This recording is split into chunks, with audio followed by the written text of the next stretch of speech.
Hi, and congratulations on your 2019 SV Qashqai. This is an amazing crossover utility vehicle. It's a ton of fun to drive, great on gas, and a lot of space. This is going to be a great vehicle for you. I know we covered a lot during the delivery, but this video is here to help refresh your memory on everything that we've gone over during the delivery and the buying process. And then if you still have any questions at the end of this, please don't hesitate to call, text, email, or drop in, whichever is more convenient for you. Let's have a look at the features that you've got in your amazing new Qashqai. So we're going to start here on the infotainment system. We see on the 2019 Qashqais we've moved to the same screen that's in the Rogue. It's the 7-inch touchscreen display with Apple CarPlay and Android Auto. So that's a nice feature on it right away. We've got our buttons along the two sides there, but we've still got our touchscreen buttons along the bottom. So right now I'm on the radio, and while you're on the radio you've got 12 presets, or if you're on satellite radio you've got 18 presets. Very, very easy to operate this and hook up your phone. So to hook up a phone, I'm going to go into settings, and then from there I'm just going to go into connections. I'm going to add a phone from there. Now you notice there is a Wi-Fi, so what you want to do is when you get home, connect to your Wi-Fi, and that way anytime that there is a system update, it's going to automatically just pull that in for you. Very easy to operate everything. All of our sound settings are right there. We've also got our speed sensitivity volume down at the bottom, so we're going to back out of there. And you can set your clock through the settings as well, just by going into the clock functionality and then set manually. So we're going to fix this up here, and for the time, just going to check and make sure what time it is here. So the time is actually pretty close. We're going to up that by 1 minute, and there we go. So super easy to operate, makes everything nice and simple. We still have our CD player up the top here. Our menu will bring us back here, which is a fully customizable menu, again in through the settings. So on the settings screen we've got customize home menu there. So I'm going to put us back over to audio. As we look down below, we've got our dual climate control. So I'm going to set this for auto, and we see right away my fan jumps up because this vehicle has had a couple minutes to warm up. So I'm going to drop that fan back down, which turns the auto back off. I can set my temperature right here, or if I want to change it to dual, I can set two separate temperatures right there so that both my passenger and I can be comfortable.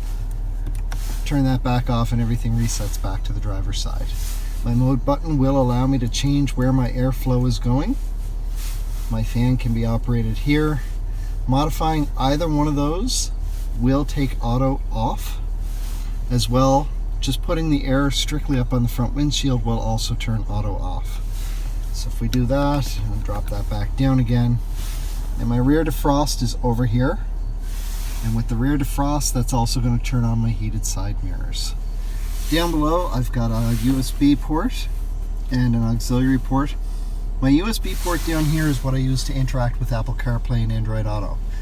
So while my phone is plugged into the USB port, if I have an Apple phone, it's automatically going to launch Apple CarPlay.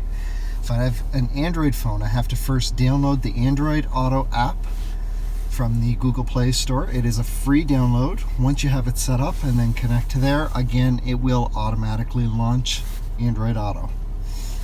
If I just want to charge my phone and nothing else, inside my center console I do have a USB port that is strictly for charging. Down below here I've got my heated seats, high and low, and then we'll get into some more functionality pertaining to our climate control a little bit later. Next up, we're going to have a look at the steering wheel and some of the features that we have there. So here on our steering wheel, on the right hand side, down here I see I've got a few buttons here. The phone button just here is to answer a call or hang up. My voice button here is to make an outbound call or to interact with my phone, depending on what software you've got. This button will turn on my cruise. From there, I can set, resume, cancel, increase my speed, decrease my speed. As I move across, I do apologize for the lighting, it is very bright out. So I've got my volume for my radio here. These two buttons that look like skip buttons are actually going to go through the presets on my radio. Or if I'm streaming through Apple CarPlay, Android Auto, USB or CD, it'll skip tracks. My OK button with the arrows around it. This is for my driver assist display screen. So with this, I can use any of these to go back and forth through my screens, which we're going to check out in just a second. So, as I look up here, I have my average speed, and I have a 1 and a 2. I can get to those by pressing up or down. I have a trip odometer. Again, 1 or 2 by pressing up or down. And I have fuel economy 1 and 2 by pressing up and down. Now if I change my fuel economy to number 2 and then go back, trip is on 2, as is my average speed. And if I change it back to 1, it changes all 3 screens. To reset those, I simply press the OK button, and I can reset just the screen that I'm on, or I can reset all 3. My next screen over is pertaining to my radio. While I'm on this screen, the OK button turns into the source button, as we see on the bottom there. So by pressing the OK button, I can change over to satellite radio, Bluetooth auxiliary, AM, and back to FM if I have something connected to my USB port or CD, and those become options as well. This is my safety shield screen. So in this vehicle, we are equipped with automatic emergency braking in the front of the vehicle. So you're going to want to keep that Nissan emblem clean all winter long. The automatic emergency braking, if the vehicle in front of you suddenly stops or you're closing that gap too quickly inside the Qashqai here, it's going to beep at you, and the gas pedal is going to push back against your foot a little bit.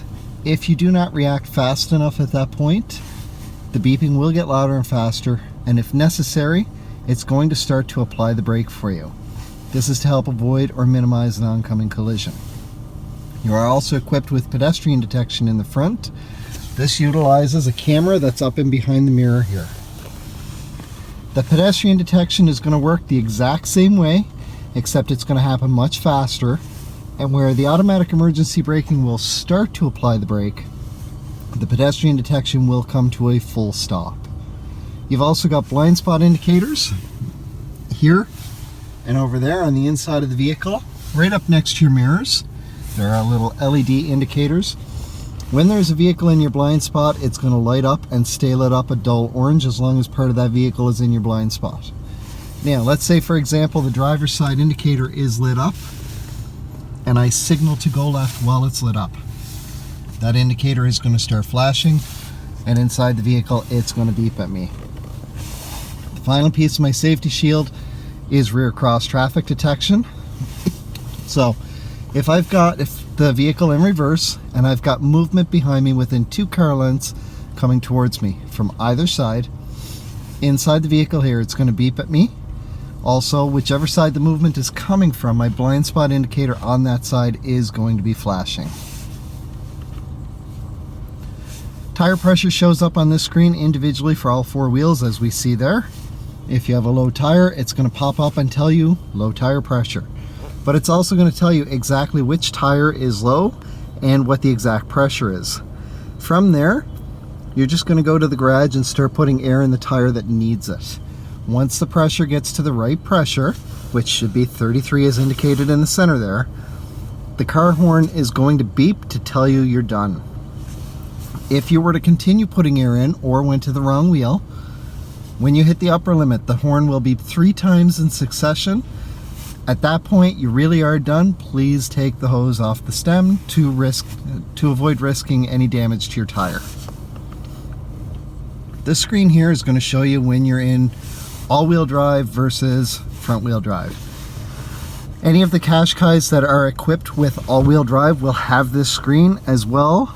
Down on your lower dash here, there is a button for all-wheel drive lock.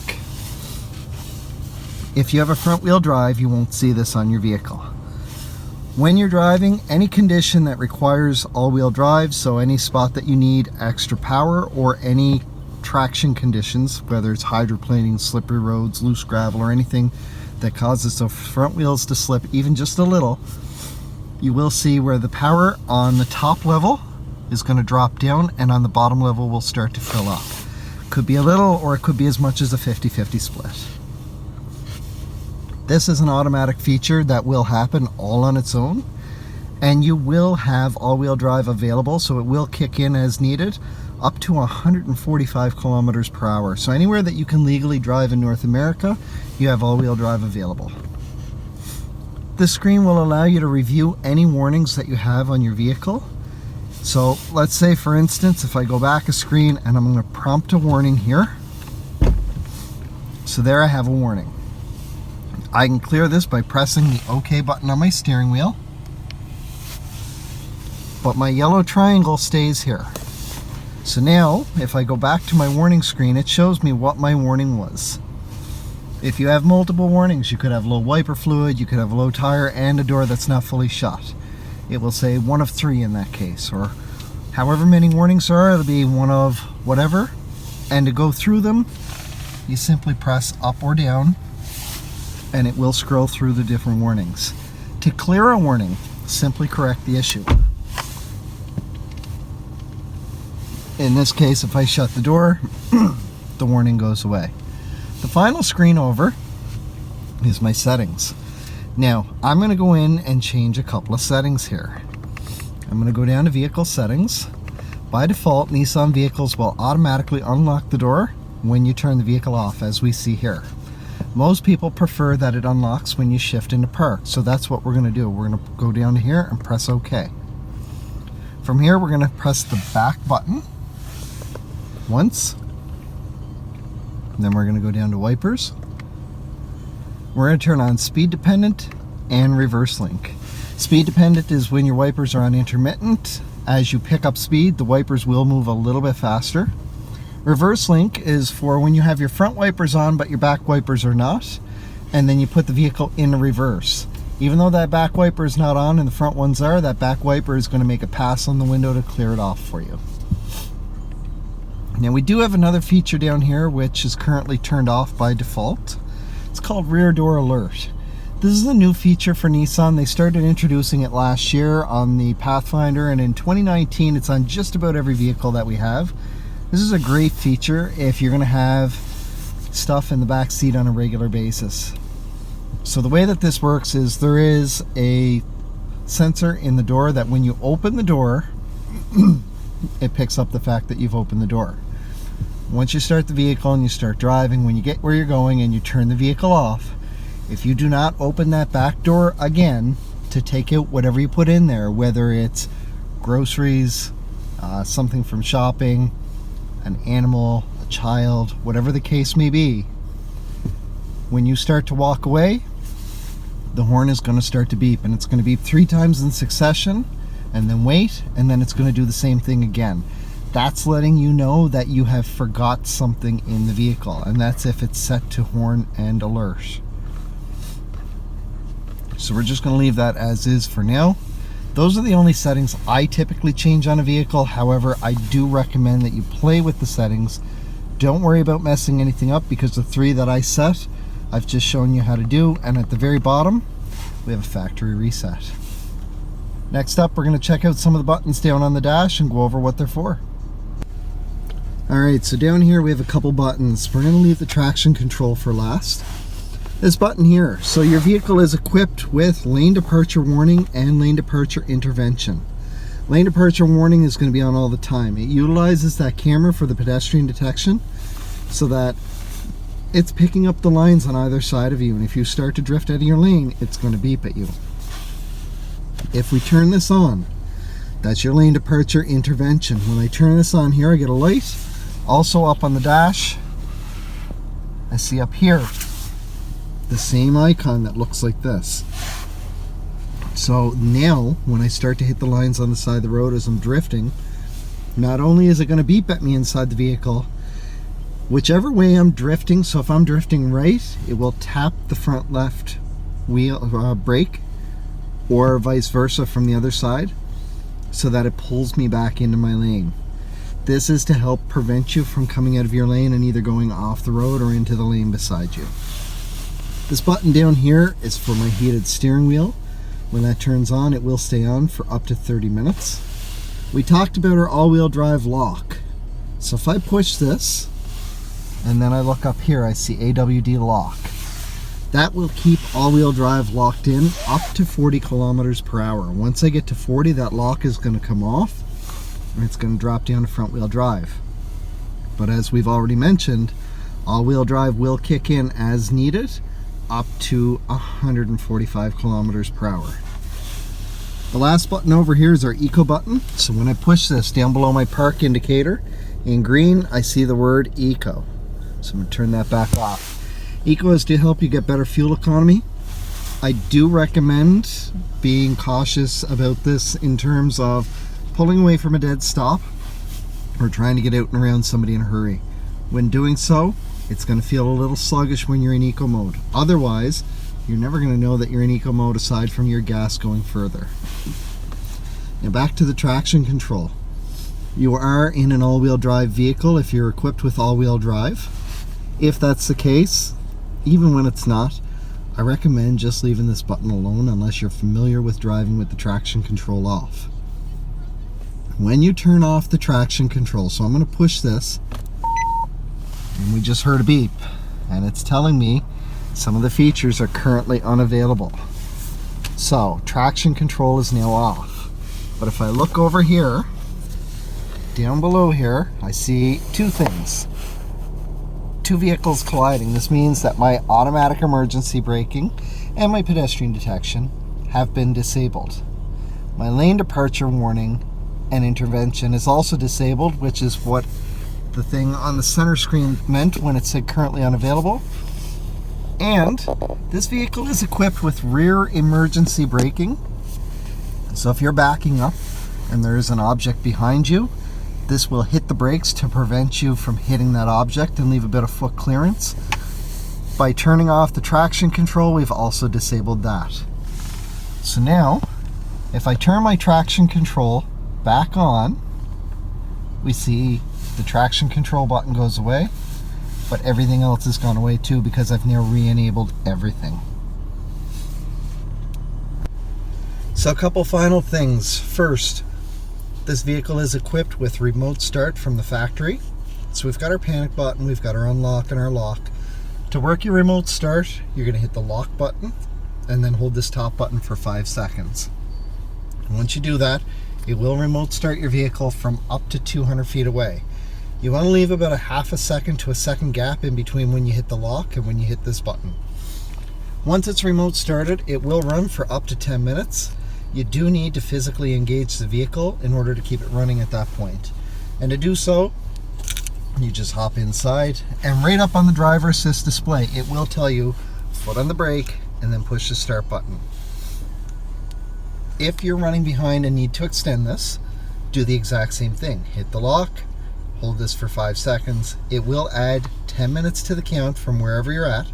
So if you've been running for about 7 or 8 minutes, let's say 8, it'll run to the 18-minute mark now. If you change your mind and you're not going anywhere, simply press and hold this top button for 2 seconds and the vehicle will turn off. You can remote start the vehicle once with one extension or 2 times. After that, if you've still not gotten into the vehicle, you have to physically get in and start the vehicle. It will not let you do it again.